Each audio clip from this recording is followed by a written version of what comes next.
رسول خدا کے پاس ایک پرندہ تھا. رسول خدا نے فرمایا, یعنی بھنا ہوا پکا ہوا, کہ یا اللہ اس شخص کو بھیج جو میرے بعد سب سے بڑھ کر تیرے پاس محبوب ہو, سب سے بڑھ کر افضل ہو. تو امیر المومنین تشریف لائے, رسول خدا نے ان کے ساتھ بیٹھ کر کھایا. تو خدا نخواستہ کہ اللہ سے اشتباہ ہو گیا کہ جو حقیقی اس معیار پر تھا اسے نہیں بھیجا امیر المومنین کو, بعد چوتھے نمبر پر. یہاں پہ آ جائے کہ انہوں نے جو لسٹ نکالی 12 اماموں کی, میں کہتا ہوں آپ مجھے نیکسٹ پروگرام کے ساتھ میرا رکھوا لیں, میں ان کے سامنے لسٹ لاؤں گا کہ 12 اماموں پہ وہ اہل بیت ہی آپس میں لڑ رہے تھے. میں نے پوچھا یہی سوال کہ بھئی آج اس زمانے میں ہمارا امام کون ہے, اگر ہم اسے نہ پہچانے تو جاہلیت کی موت مر جائیں. تو ہداروی صاحب نے کہا کہ آج کوئی امام نہیں ہے. یعنی پھر وہ ہمیں مجبوراً یہ سوال کرنا پڑا کہ اب پھر تمام اہل سنت یعنی جاہلیت پر راشدون کی بات ہے. رسول خدا کہہ رہے ہیں کہ میرے بعد 12 میرے جانشین ہیں. تو آج ہمارے ملک میں بچے پڑھتے ہیں مسلمانوں کے 4 خلیفہ ہیں, باقی 8 خلیفہ ان کو نہیں پڑھائے جاتے. اب وہ ہدایت کا سلسلہ جو آپ بتا رہے تھے, آج کے دور میں مجھے ہدایت چاہیے تو میں کن چیزوں کو پریورٹی بناؤں گا کہ یہ چیز مل جائے تو مجھے ہدایت. دیکھیں بات سیدھی سی ہے کہ امت تو کبھی بھی ضلالت پہ گمراہی پہ جمع نہیں ہوئی ہے. حضور صلی اللہ علیہ وسلم کی بات دجال کے دور میں بھی نہیں ہوگی. ہاں دجال کے دور میں, دجال تو آئیں گا آگے, اس میں امت ہوگی گمراہی کے دور. ہاں وہ تو ظاہر سی بات ہے, زبردست گمراہی ہے وہ تو. دیکھیں نا پھر تو یہ ہاں ٹوٹ گیا. نہیں دیکھیں وہ اس کی احتیاط کے لیے کیا کرنا چاہیے, کیا آپ نے یعنی پریکوشن لینے چاہیے, وہ الگ چیز ہے, وہ الگ بحث آ جاتی ہے. یہاں پہ تو بات یہ ہو رہی ہے کہ آج آپ کہہ رہے ہیں نا کہ آپ کا سوال یہ بنتا ہے کہ کون سا فرقہ حق پر ہے, آپ یہ پوچھنا چاہ رہے ہوں گے. نہیں ہاں وہ فارمولا جو آپ نے بتایا کہ امت کبھی بھی گمراہی پہ جمع نہیں ہوگی, یہ رسول اللہ کی حدیث ہے. دور میں بھی تو امت ہے, آپ اس وقت حضور کی حدیث ہے کہ میری امت جو ہے, اب دیکھیں نا اس سے بڑی کیا حدیث ہو سکتی ہے رسول اللہ کہ واللہ کہ میں اپنی اللہ کی ذات کی قسم کھا کے رسول فرما رہا ہے کہ مجھے اس بات کا ڈر نہیں ہے کہ تم شرک کر بیٹھو میرے بات. ایسے ہی ہے شرک کی جو ہے نا رسول اللہ, یعنی سب سے بڑی گمراہی تو شرک ہے نا, ٹھیک ہے نا. تو اس بات کا ڈر نہیں تھا رسول اللہ صلی اللہ علیہ وسلم کو, میرے بات جو ہے میری, لیکن یہ ہے کہ آپس میں ایک دوسرے کی گردن نہیں مارو دنیا کی خاطر, یہ ایک طرف, یہ مطلب دوسری گمراہی, اس کا ڈر تھا امت کو. لیکن یہاں کا ڈر نہیں تھا کہ شرک جو سب سے بڑا گناہ ہے اس کے بارے میں حضور صلی اللہ علیہ وسلم نے فرما دیا کہ مجھے اس بات کا ڈر نہیں ہے. اب یہاں پہ یہ سوال ان کا ایک سوال تھا کہ میں بھول گیا ہوں, شاید ذہن سے باتوں میں ادھر گیا, کیونکہ ایک طرف انہوں نے ایک سوال کیا تھا, میں نے ذہن سے اتر گیا. انہوں نے ہدایت کا سرچشمہ 12 میزان میں نے قرار دیا کہ میزان افضلیت جو آپ کو بتایا کہ قرآن اور رسول خدا کا فرمان ہے. ہاں تو وہ تو ہم اس کو حدیث کہتے ہیں نا, ہم تو ان کو حدیث کہتے ہیں, رسول اللہ کا فرمان جو حدیث ہدایت کا سرچشمہ ہے وہ حدیث. ابھی سب سے بڑی بات تو یہ ہے کہ سب سے زیادہ حدیثوں کا سرچشمہ تو ہمارے پاس ہی تو ہے. ہم نے جتنا کام کیا ہے اس پہ ٹھوک کر, ہمارے لیے تو حدیث کے لیے رجال کے مطالعے میں جو ہے اسماء رجال میں جو کام اہل سنت نے کیا ہوا ہے, جو ایک ایک حدیث پہ جرح کرتے ہیں, ایک ایک حدیث کو اس کے مطابق جو ہے نا اس کو بنایا گیا ہے. اور کوئی اگر مسلک میں اس طرح کام ہوا ہے تو آ کے بتائے ہمیں. آپ کے ویسے حدیث پہ کام ہی نہیں ہوا؟ ہمارے پاس حدیث پر کام ہوا ہے بالکل. اچھا, کیوں کام ہوا؟ اب تک ہو رہا ہے, ہمارے پاس اجتہاد کا دروازہ کھلا ہے, ایسا نہیں ہے کہ بند کیا ہوا ہے. تو آپ ہدایت کس سے لیتے ہیں؟ ہم ہدایت اہل بیت علیہ السلام سے لیتے ہیں, قرآن سے لیتے ہیں. اللہ ہدایت کرتا ہے, وَهُدُوا إِلَى الطَّيِّبِ مِنَ الْقَوْلِ وَهُدُوا إِلَى صِرَاطِ الْحَمِيدِ. قول طیب سے اللہ لوگوں کو ہدایت دیتا ہے. بات یہ ہے کہ کچھ چیزیں ایسی ہیں کہ میں نے جو آپ کے سامنے اپنا جواب پیش کیا تھا, مجھے امید تھی کہ میرے جواب کو وہ رد کریں گے کسی عقلی دلیل سے. سوال سمجھے نہیں نا آپ؟ نہیں, میں نے یہ جو میں نے کہا کہ میزان ٹھہرایا فضیلت کا کہ کسے ہونا چاہیے, تو مجھے اس بات کا جواب درکار تھا تیجانی صاحب سے کہ میری بات کو رد کر کے مجھے میزان سمجھائیں گے کہ فضیلت کا میزان معیار کیا ہے. بہرحال میں نے جو آپ کو معیار بتایا ہے وہ عین قرآن بتایا ہے, رسول خدا کا فرمان بتایا. رسول خدا صلی اللہ علیہ وآلہ وسلم مشہور و معروف حدیث ہے کہ حدیث طیر, امام نسائی نے لکھا ہے اسے, کہ رسول خدا کے پاس ایک پرندہ تھا. رسول خدا نے فرمایا, یعنی بھنا ہوا پکا ہوا, کہ یا اللہ اس شخص کو بھیج جو میرے بعد سب سے بڑھ کر تیرے پاس محبوب ہو, سب سے بڑھ کر افضل ہو. تو امیر المومنین تشریف لائے, رسول خدا نے ان کے ساتھ بیٹھ کر کھایا. تو خدا نخواستہ کہ اللہ سے اشتباہ ہو گیا کہ جو حقیقی اس معیار پر تھا اسے نہیں بھیجا امیر المومنین کو, بعد چوتھے نمبر پر والے کو بھیج دیا. تو بات یہ ہے کہ میں نے جیسے آپ کے سامنے وضاحت کی, یہ تو میں نے پہلی دفعہ آج دیکھا ہے کہ مفتی صاحب نے جو ہے نا اس بات کا انکار, تیجانی صاحب نے انکار کیا ہے کہ حدیث پر پابندی نہیں تھی. پہلے شخص ہیں, کبھی کسی عالم نے نہیں کیا. اب یہاں پر جو ہے بات ہدایت کی ہے, ضروری ہے ان چیزوں کو واضح کرنا. دیکھیں جب امیر المومنین لڑنے جا رہے تھے خندق میں, یہ تو مشہور و معروف حدیث ہے کہ ضربت علی افضل من عبادت الثقلین, یعنی ثقلین کی ایک ضربت تو یہاں سے آپ اندازہ لگا لیں کہ یہ تمام فضائل موجود ہونے کے بعد بھی اگر ہمیں سمجھ میں نہ آئے کہ فضیلت کے معیار میں سب سے بڑھ کر کون ہے، اور میزان قرآن موجود ہو اور ہم اپنے نئے طریقے بنا لیں کسی کو افضل بنانے کے، تو اس میں جو ہے وہ ایک ٹیکنیکل سوال پوچھوں پھر اس کے بعد تجانی صاحب کی طرف. ایک بات تمہارے سمجھ میں آئی کہ تجانی صاحب نے بتایا کہ اللہ کے رسول سے ہدایت ملتی ہے، ان کو براہ راست اللہ ہدایت دیتا ہے. اگر میں کہوں کہ رسالت مآب پردہ فرما لیتے ہیں تو ہدایت کا منبع مرکز کیا ہوگا؟ دیکھیں رسول خدا صلی اللہ علیہ وآلہ وسلم نے، میں نے پہلے ہی آپ سے عرض کیا کہ ہدایت کا موضوع ہے تو امت کو ایسے نہیں چھوڑا، اپنے اہل بیت کے لیے کہا ہے، ہادی بنایا ہے. مفتی صاحب نے کہا کہ خلفائے راشدون، رسول خدا صلی اللہ علیہ وآلہ وسلم کا وعدہ فرمان موجود ہے بخاری میں، مسلم میں، تمام محدثین نے لکھا رسول خدا نے فرمایا تھا کہ میرے بعد میرے 12 جانشین ہیں. میں مفتی عبدالباقی صاحب کے ساتھ بیٹھا، انہوں نے 5 کو گنتی کیا، یزید کو بھی گنتی کیا. پھر میں مفتی بندگی صاحب کے ساتھ بیٹھا، انہوں نے کہا میں اس حدیث کو نہیں مانتا. مفتی ہداروی صاحب کے ساتھ بیٹھا، انہوں نے 8 تک کو گنتی کیا کہ 8 جو ہیں ہمیں پتہ ہے، اس کے علاوہ 4 ہمیں پتہ نہیں.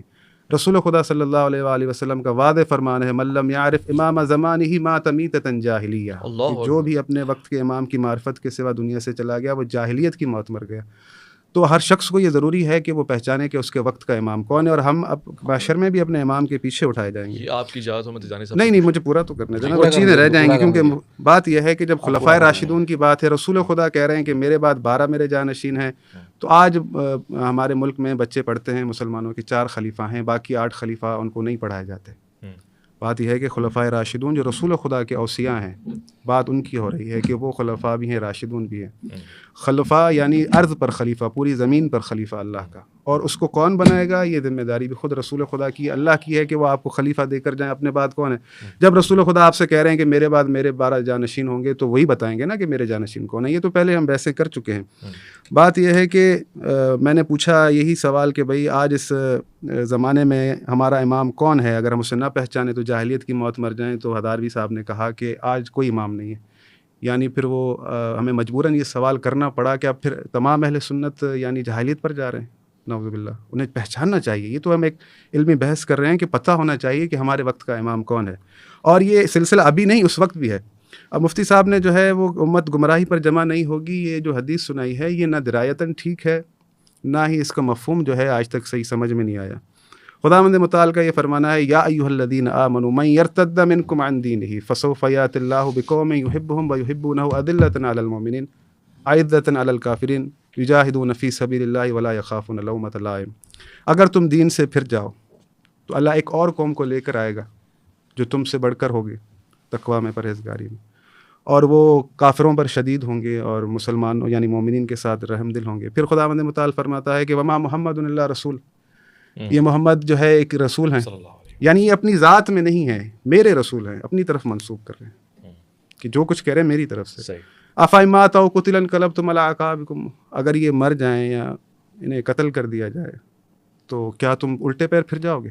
قل أرأيتم إن أهلكني الله ومن معي. بالکل یہ ساری چیزیں موجود ہیں. اور رسول خدا صلی اللہ علیہ وآلہ وسلم نے جو یہ ایک آیت میں فرمان بھی موجود ہے رسول خدا کا کہ ومن یشاقق الرسول من بعد ما تبین له الهدى ويتبع غیر سبیل المؤمنین نولہ ما تولى ونصلہ جہنم.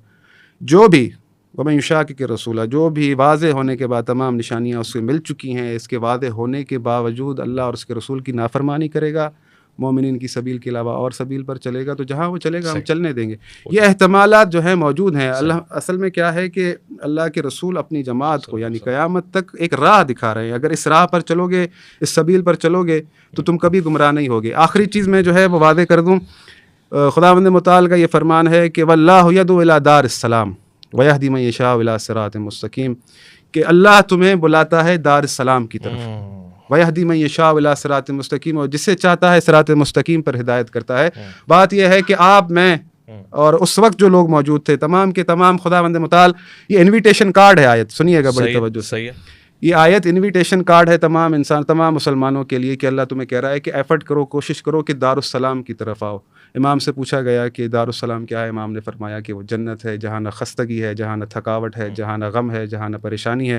اللہ رب العالمین کہہ رہا ہے کہ تم آؤ، میں تمہیں دعوت دیتا ہوں دارالسلام کی طرف. اب ہم عمل کے ذریعے سے اس دارالسلام کی طرف جائیں گے. وہ دار جو اللہ جس کی دعوت دے رہا ہے، اس دار کا سردار، دار کا سردار، اس دار کا سردار اور جس سے دعوت دی جا رہی ہے دونوں برابر نہیں ہیں. سیدہ زہرا سلام اللہ علیہ سیدۃ النساء العالمین ہیں، جنت کی جوانوں کی خواتین کی سردار ہیں. امام حسن حسین جنت کے جوانوں کے سردار ہیں. تو جو سردار ہیں وہ ابوہما خیر منہما، اور ان کے بابا ان سے بھی زیادہ افضل ہیں. تو یہ جو دعوت دے کر بلائے جا رہے ہیں کہ عمل کے ذریعے سے آؤ، اور جو ان کو پہلے سے سرداری دی گئی ہے، یہ دونوں کسی صورت برابر نہیں ہو سکتے. جو اس دار تک پہنچنے کے لیے بھی اللہ کے رسول نے جو دنیا کے اندر بیعت دکھایا ہے، وہ بیعت ہے محمد و آل محمد کا، ان کے اوصیاء کا. اللہم صلی اللہ علیہ وسلم. آپ کے پاس اینڈنگ بھی آپ سے ہی ہوگی، اب زیادہ دوبارہ نہیں. مجھے پتا ہوتا ہے کہ اسپیسیفک لمبی لسٹ تھی نا، تو تھوڑی بہت اور چیزیں بھی لے کے آیا تھا ساتھ، لیکن میں مختصر جواب دیتا ہوں. انہوں نے کہا کہ بھائی وہ حدیثوں پہ پابندی تھی. آپ کو پتا اہل سنت کے پاس سب سے زیادہ حدیث کس کے ذریعے آتی ہے؟ ابو ہریرہ رضی اللہ عنہ کے ذریعے. ابو ہریرہ تعالیٰ جو ہے نا وہ آخری صحابہ میں سے، مطلب جو آخری 3 سال حضور کی وفات سے پہلے جنہوں نے اسلام لایا، اور سب سے زیادہ حدیثیں وہ منقول کرتے ہیں. اور آپ کا انتقال جو ہے 60 ہجری سے بھی بہت پہلے ہوا تھا، یعنی زمانے صحابہ میں ہی ان کا انتقال ہوا تھا. سب سے زیادہ حدیثیں ہم ان سے منتقل کرتے ہیں، یا ام المومنین سے، ٹھیک ہے نا. اور سوال یہ پیدا، انہوں نے کہا کہ حضور صلی اللہ علیہ وسلم نے فرمایا ہے کہ پوچھو ان سے اہل علم سے. تو حضور صلی اللہ علیہ وسلم نے ام المومنین بی بی عائشہ صدیقہ کے بارے میں بھی کہا ہے کہ اس حمیرہ سے پوچھا کرو، ان کے بارے میں بھی اشارہ کیا ہوا ہے. اسی طریقے سے عبداللہ بن عباس کو حبر الامہ بھی کہا ہے. بالکل کہا ہے. ایسی بہت سی روایتیں ہیں جن مناقبات صحابہ کے متعلق ہیں. ہم صحابہ کے بیچ میں آپس میں جو ہے نا یہ گرد و پیش لڑنے کی باتیں ہم نہیں کرتے. ہم کہتے ہیں کہ یعنی صحابہ ہمارے لیے ہماری آنکھوں کے سرتاج ہے، اور ان کے دھول جو ہے نا ہماری آنکھوں کا سرما ہے. اب یہاں پہ آ جائے کہ انہوں نے جو لسٹ نکالی 12 اماموں کی، میں کہتا ہوں آپ مجھے نیکسٹ پروگرام کے ساتھ میرا رکھوا لیں. میں ان کے سامنے لسٹ لے آؤں گا کہ 12 اماموں پہ وہ اہل بیت ہی آپس میں لڑ رہے تھے. نفس زکیہ وہ لڑتا رہا امامت کے لیے، زید بن علی وہ لڑتے رہے امامت کے لیے، امام اسماعیل وہ لڑتے رہے. کئی انہی کے بیچ میں ائمہ کی جو لسٹ ہے وہ ہے. اور سب سے بڑی بات ہے آخری امام کے متعلق جو یہ کہتے ہیں کہ وہ امام الزمان ہے جو غیبوں میں ہے، اس کی دلیل یہ اہل بیت سے نہیں لیتے ہیں، کیونکہ اہل بیت تو ان کے بھائی حسن عسکری کے جعفر وہ تو انکار کرتے تھے. وہ ان کی دلیل یہ لیتے ہیں عثمان صاحب سے جو سفیر تھے، عثمان بن العمری سے. وہ واحد شخص تھا جو غار میں جاتا تھا، خود بات کرتا تھا، خود ہی آ کے جو ہے نا ان کو بتاتا ہے کہ یہ سوال پوچھا اور جواب دیا. اس کے ساتھ دوسرا بھی کوئی نہیں ہوتا تھا، اور نہ اس نے خود نے بھی نہیں دیکھا تھا. وہ کہتا تھا مجھے آواز آتی ہے بس. اب اللہ عالم آواز کس کی تھی یہ تو ہم بھی نہیں جانتا. تو یہ ساری دلائل جو ہے وہ الگ چیزیں موضوع بن جاتا ہے. موضوع یہ ہے کہ ہدایت انہوں نے کہا کہ بھئی رسول اللہ کی جو ہے مطلب یہ ہے حدیث نہیں ہے کہ جو ہے وہ کیا بولتے ہیں امت جو ہے وہ اس میں جمع نہیں ہو سکتی ہے. وہ انہوں نے جو آیت پڑھی وہ احتمال ہے ایک کہ بھئی تم اگر ایک فرقہ یا ایک قوم جو ہے اگر وہ گمراہی پہ جمع ہو جائے تو اللہ کو اس کی پرواہ نہیں ہے. وہ تو احتمال ہے، لیکن قرآن کس کے دلوں میں محفوظ ہے؟ مسلمانوں کے دل میں محفوظ ہے. یہ تو سب سے بڑا سرچشمہ ہے کہ قرآن کو اللہ تعالیٰ نے مسلمانوں کے دل میں محفوظ کر دیا ہے. پھر رسول اللہ کی حدیثوں کو، یہ تو صحابہ کی حدیث کو جو کون محفوظ کر رہا ہے؟ کتابوں کی بات نہیں کرے، جو اہل حدیث صحیح معنوں میں حفاظ کہا جاتا تھا اس کو جو 1000 حدیث جو ہے نا حفظ کر کے بیٹھا ہوتا تھا. تو وہ اس چیزوں کو جو ہے نا ہم معنوں میں لیتے ہیں کہ یہ اللہ تعالیٰ نے مسلمانوں کو اس چیزوں میں محفوظ کیا تو وہ گمراہی پہ نہیں ہوئے. اب اس کے علاوہ اگر کوئی باتیں ہوں گی تو پھر وہ بہت ڈیوائیڈڈ بات ہے. یہ پوچھ رہے تھے کہ 12 خلفاء کا نام ہمارے پاس نہیں موجود، کون؟ دیکھیں ایسی کوئی حدیث ہے ہی نہیں ہے جس میں 12 خلفاء کا نام ہو. یہ ضرور ہے کہ 12 خلیفہ ہوں گے جس کے دور میں اسلام پھلے گا پھولے گا. کس طریقے سے رسول اللہ نے بیان کی؟ وہ اس طریقے سے بیان کی ہے کہ قیامت تب تک نہیں آئیں گی جب تک کہ اسلام میں 12 خلفاء نہ آ جائے. تو کون 12 سمجھا نہیں؟ سنیں نا میری بات کو.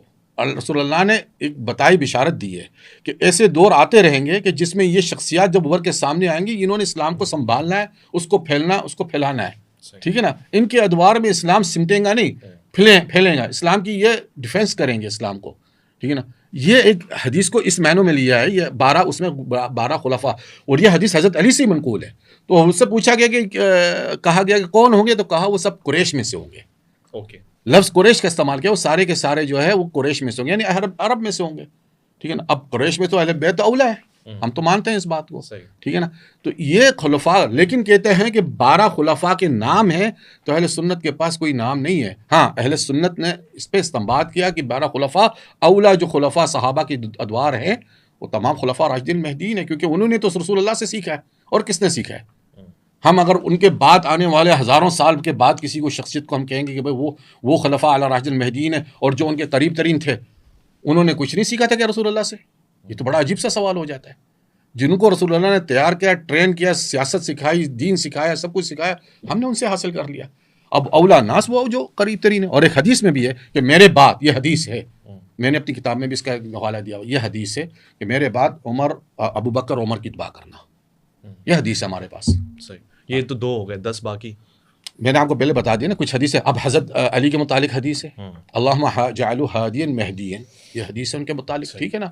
ہم جہاں تک ملتا ہے، حضرت عثمان کے غنی کے متعلق حدیث ہے کہ اگر تم سے زبردستی جو ہے نا کرتا اتارا جانے کہا جائے، منافقین لفظ مستعمل، منافقین چاہیں گے کہ تمہارے کرتے کو تو تم مت اتارنا.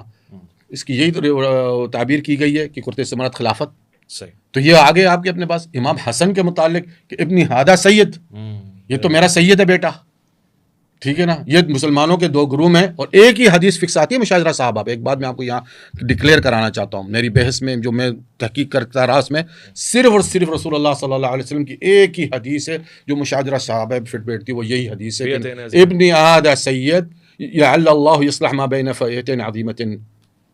یہ ایک ہی حدیث ہے کہ رسول اللہ صلی اللہ علیہ وسلم نے فرمایا کہ یہ میرا بیٹا سید ہے، ان کے ہاتھوں اللہ تعالیٰ 2 بڑے مسلمان گروہوں کے بیچ میں صلح کرائے گا، اور وہ ہوا واقعہ. اس کے علاوہ کوئی نہیں حدیث بیٹھتی ہے مشاجرہ صحابہ پہ. تو یہ ساری باتوں کو ہم نظر میں رکھیں گے تو ہمارے سامنے باتیں بالکل سامنے کلیئر ہو گیا. امام حسن تک تو انہوں نے کہا سارے نام ہیں. نہیں ایسا نہیں ہے، یہ تشریح کر رہے ہیں نا. بات یہ ہے کہ جب رسول خدا نے 12 بتائیں، یہ رسول خدا کی ذمہ داری ہے کہ وہ نام بھی بتائیں. میں نے پہلے بھی عرض کیا تھا کہ رسول خدا سے پوچھا گیا یا رسول اللہ یہ کون ہے؟ یہ فرائض السمتین میں روایت موجود ہے. رسول خدا نے سب کے نام بتائے، ان کے والدین کے نام بھی بتائے. وہ اس کو اب آن نہیں کرتے تو وہ الگ بات ہے. میں ابھی میرے پاس موجود ہے. بے شک آپ مجھے بھیج دیجیے. آپ مجھے مسلسل جو ہے نا، نہیں بے شک آپ بھیجیے، میں اعتراف کر لوں گا. نہیں مجھے آپ کے سامنے قبول کروں گا. مسلسل جو ہے نا تیجانی صاحب نے ضعیف روایات سنائی آج ہمیں. بات یہ ہے کہ میں آپ کو ایک چیز بتاؤں، بات یہ ہے کہ بات امت کی ہو رہی ہے، ہدایت کی ہو رہی ہے. تو تمام امت جو ہے یزید پر متفق تھی، امام حسین جو ہے اس کے خلاف تھی. اب یہ امت کیا یعنی کیا مقصد؟ وہ ایک جگہ پر جمع ہے تو کیا امام حسین اشتباہ پر تھے؟ استغفر اللہ. میں جواب دے سکتا ہوں. ایک منٹ. بات یہ ہے کہ یہ جس طریقے سے مثال کے طور پر نہیں بات مجھے پتہ ہے نا کیا جواب دیں گے. مجھے پتہ ہے کیا جواب آپ میرے بھائی ہیں، وہی بتا دیں. اصل میں کیا ہے کہ جو چیزیں میں نے اٹھائی ہیں، جو میں نے آج استدلال کیا ہے، مجھے امید تھی کہ مجھے میری باتوں کا جواب ملے گا. یہ تیجانی صاحب باتوں کو کہیں اور لے گئے. بات یہ ہے کہ انہوں نے کہا کہ جو شروع میں معیار کا قرار دیا، تو یہ اپنے عقیدے میں خود بھی جو ہے نا وہ میں چاہتا ہوں کہ منصف بنے. اچھا. انہوں نے فرمایا کہ صحابہ ہدایت کے ستارے ہیں. ٹھیک ہے، ان کے مقام مرتبے کا مقام کسی کا نہیں ہے. تو بات یہ ہے کہ جب یہ صحابہ موجود ہیں، پھر یزید خلیفہ تابعی کیسے بن گیا؟ امام حسن حسین کو تو آپ چھوڑیں. بات یہ ہے کہ جب ہدایت کے ستارے موجود ہیں جن کی اتباع کی اللہ کے رسول نے اگر آپ سے کہی ہے، سفارش کی ہے کہ بھائی ان کی اتباع کرنا، تو یزید کے لیے ضروری تھا کہ وہ بھی جو ہے نا صحابہ کی اتباع کرتا ہے، یا ایسا ماحول کریٹ کیا جاتا کہ کوئی صحابی ہی آتا. تو صحابہ کی موجودگی میں یزید خلیفہ بن چکا، تو اس کا نتیجہ آپ دیکھ لیں کیا نکلا. بات یہ ہے کہ اگر آپ اسی معیار پر، صحابی کے معیار پر امام حسین کو لیتے ہیں، تو ہم فقط اس بات پر روتے رہیں کہ امام حسین کی موجودگی میں یزید خلیفہ بن گیا، تو ہمارا جو ہے نا یہ کربلا کے مصائب اور مطلب جگہ، لیکن فقط اس بات پر روتے رہیں کہ امام حسین کی موجودگی میں یزید خلیفہ بن گیا، تو بات سمجھ میں نہیں آتی. رہی بات امام حسن مجتبیٰ علیہ الصلوۃ والسلام کی، تو خداوند متعال کا فرمان ہے وَأَوْفُوا بِالْعَهْدِ إِنَّ الْعَهْدَ كَانَ مَسْئُولًا. اپنے عہدوں کو وفا کرو تو خدا تم سے تمام عہدوں کے بارے میں سوال کرے گا. امام حسن مجتبیٰ علیہ الصلوۃ والسلام نے حکومت دے دی. خلافت اللہ کی طرف سے، اللہ خلیفہ بناتا ہے. لوگوں کی ذمہ داری ہے کہ اللہ کے خلیفہ جو اللہ کی طرف سے ہادی ہے اس کی اتباع کریں، جس کے پیچھے وہ اٹھائے جائیں گے. رہی بات حکومت کی، ہمارے پاس یہ کانسیپٹ ہے، پہلے واضح ہو چکا ہے کہ ظاہری طور پر حکومت کا نہ ہونا اس سے خلافت کا تعلق نہیں ہے. خلیفہ خدا زمین پر اللہ کی طرف سے ہوتا ہے، نہ پھر خلیفہ ہے وہ اللہ کی طرف سے. میں شکریہ کہنا چاہتا ہوں، پروگرام میں وقت نہیں بچا، اگر تیجانی صاحب 2 منٹ میں ایک جواب دینا. بالکل، جواب سیدھی سی ہے، یزید کا متعلق یہ بات نہیں. میں اگر 1 منٹ آپ مجھے دے دو. نہیں 1 منٹ، میں نے ابھی وہ جو ٹائم ملا. بات یہ ہے کہ نہیں بات یہ ہے کہ میں نے وہ جو ساری چیزیں بتا دی کہ بھائی ہدایت کے ستاروں کی موجودگی میں نے جو میزان قرار دیا تھا، میں اس پہ چاہ رہا ہوں کہ دوبارہ توجہ دلاؤں کہ میں نے جو میزان قرار دیا علم کا ہونا، تو خداوند متعال نے فرما دیا ہے کہ وَيَقُولُ الَّذِينَ كَفَرُوا لَسْتَ مُرْسَلًا قُلْ كَفَىٰ بِاللَّهِ شَهِيدًا بَيْنِي وَبَيْنَكُمْ وَمَنْ عِندَهُ عِلْمُ الْكِتَابِ. تو جو وارث قرآن ہے اس کی ذمہ داری ہے، وہ جو اس کا ہم پلہ ہے اللہ کے رسول نے ٹھہرایا ہے. اللہ کے رسول اگر آپ سے کہہ رہے ہیں کہ میں تمہیں قرآن و اہل بیت چھوڑے جا رہا ہوں تو خلیفہ بھی اللہ کی طرف سے اہل بیت میں ہی ہوگا, باہر سے نہیں ہوگا. اور جو علم کا معیار ہے, بعض اوقات یہ کہتے ہیں کہ عبداللہ بن سلام جو ہے اس کے لیے آیت اتری ہے اللہ مخاطب ہے کافروں سے نہ کہ یہودیوں سے. انہوں نے ایک آبجیکشن بھی رکھا, آپ نے اس کو کاؤنٹر کون سا؟ اہل بیت کے درمیان بھی. اچھا ہاں دوسری بات, اچھا ٹھیک ہے, بات یہ ہے کہ اگر اللہ خداوند متعال کا فرمان ہے وَإِذَا جَاءَتْهُمْ آیَةٌ قَالُوا لَن نُؤْمِنَ حَتَّىٰ نُؤْتَىٰ مِثْلَ مَا أُوتِیَ رُسُلُ اللَّهِ, جب ان کے پاس اللہ کی طرف سے آیتیں آتی ہیں تو کہتے ہیں کہ ایسی رسالت ہمارے پاس کیوں نہیں آئی. یہاں تو رسالت پر اختلاف ہو رہا ہے کہ ہم رسول کیوں نہیں بنے. تو خداوند متعال نے فرمایا اللہ اعلم حیث یجعل رسالتہ, اللہ کو پتہ ہے کہ رسالت کو کہاں رکھنا ہے. امام جعفر صادق علیہ الصلوۃ والسلام سے سوال ہوا کہ ساری امامت جو چلی ہے وہ امام حسین میں سے چلی ہے, امام حسن میں سے کوئی خلیفہ نہیں ہوا. تو انہوں نے سوال کیا کہ حضرت موسیٰ اولو العزم پیغمبر تھے, مقام و مرتبے میں حضرت ہارون سے زیادہ تھے, ساری جو ہے نبوت چلی حضرت ہارون میں سے, حضرت موسیٰ میں سے کوئی نبی نہیں ہوا, حضرت یوسف میں سے کوئی نبی نہیں ہوا, دوسرے بھائی میں سے ہوا, ایسا کیوں ہوا؟ تو اس نے کہا کہ یہ تو اللہ کی مرضی. تو امام نے بھی کہا یہ بھی اللہ کی مرضی, لا تسألوا عما یفعلوا وهم یسألون.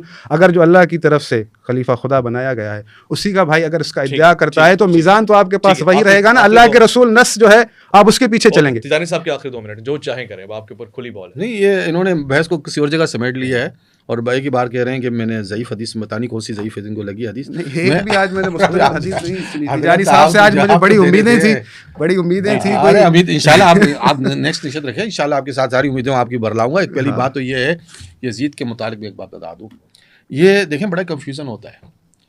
امام حسین رضی اللہ عنہ نے کیا کسی سے اپنے لیے ووٹ مانگا تھا اس وقت, کیا مجھے خلیفہ بناؤ؟ امام حسین نے, ہاں اچھا اس وقت نہیں مانگا, الیکشن ہو رہے تھے. نہیں, ایک ہوتا ہے نا منصب مانگنے کے لیے.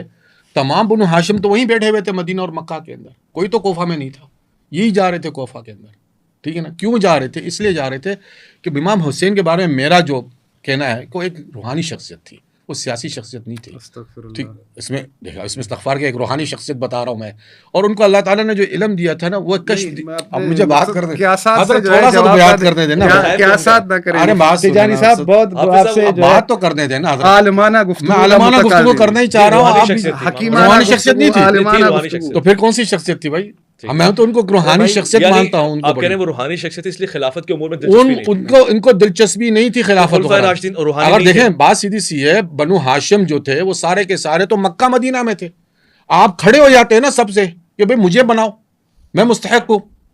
ٹھیک ہے نا, تو کوئی کھڑا ہوتا. آپ نے کبھی مانگا ہی نہیں ان سے کسی سے کوئی ووٹ. اب رہے گی بات دوسری تعلق ہے صحابہ کے, تو صحابہ تو جو رسول کی حدیث ان کی تک پہنچی وہاں تک وہ بات ہوئی. رسول نے کہا کہ جو خلیفہ ہوں گا اس کی پہلی بیعت کرو. انہوں نے بیعت کرنا شروع کیا. ان کو سیاست سے یعنی دلچسپی اس پہ زیادہ نہیں تھی کہ کون ہے.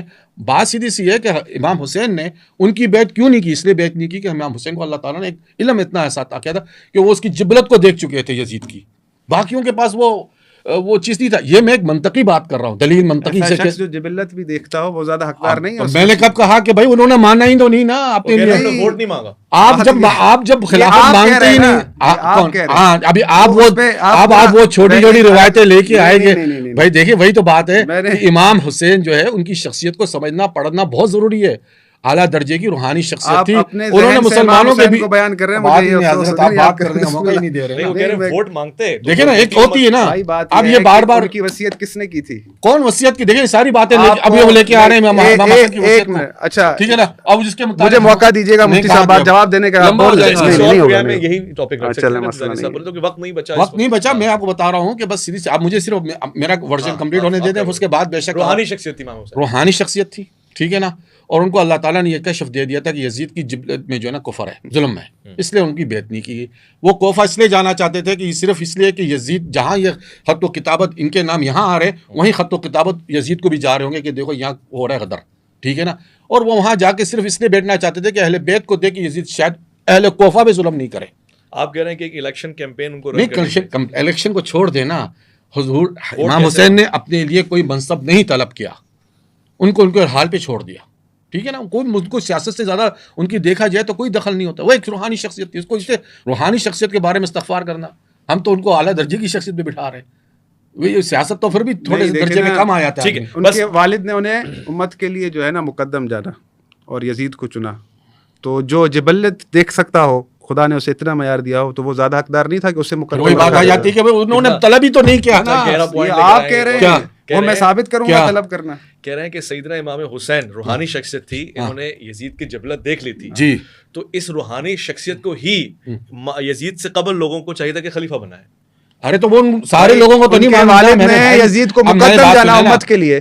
یہ مفتی صاحب کو, تیجانی صاحب کو پتا ہے کہ ان کا اتنا مقام تھا کہ وہ جبلت دیکھ چکے تھے, تو ان کے والد نے ان کو مقدم رکھا. میں یہ کہہ رہا ہوں والد نے ان کو مقدم رکھا یزید کو امت کے لیے, تو میں یہ کہہ رہا ہوں کہ ان کو مقدم رکھنا چاہیے. روحانی شخصیت کا پتہ ہمیں ان کی شخصیت کو پڑھنے سے آتا ہے. ان کو آج بات سن لیں نا میری بات کو. رہے کہ ان کے صحابہ جو ان کے ساتھ تھے اس دور کے اندر, وہ سارے صحابہ بھی تھے, ٹھیک ہے نا, لوگ تھے. انہوں نے حضرت امام حسین نے اپنی بیعت کے لیے لوگوں کو طلب ہی نہیں کیا, نہیں فرمایا, اور نہ ان کو روکا جنہوں نے بیعت کی یزید کی. دونوں چیز ہوتی ہے نا, یا تو آپ اپنے لیے بیعت طلب کرتے یا ان کو روکتے کہ مت کرنا, کیونکہ وہ جانتے تھے کہ بھئی یہ حجت میرے لیے ہے. اگر اللہ نے میرے لیے کوئی کشف کیا ہے تو وہ میرے لیے حجت ہے, ان کے لیے حجت نہیں ہے. اچھا, جیسے آپ کو قیامت کی چیزوں کے بارے میں کشف ہے یا ہدایت کشف نہیں ہے, دیکھیں پھر وہ بات بتاتے ہیں نا. دیکھیں مجھے تو جو چیز بتاتا ہوں وہ قرآن اور حدیث کو سامنے رکھ کے آپ کو بتاتا ہوں, اس طرح بات کریں. اسی کو دیکھتے تھے بس, نیوٹن کی کتاب کو دیکھتے. کون امام حسین بھی تو کشف ایک الگ علم ہے. نہیں, میں کہہ رہا ہوں کہ لوگوں کی دیکھیں عمل بالمعروف.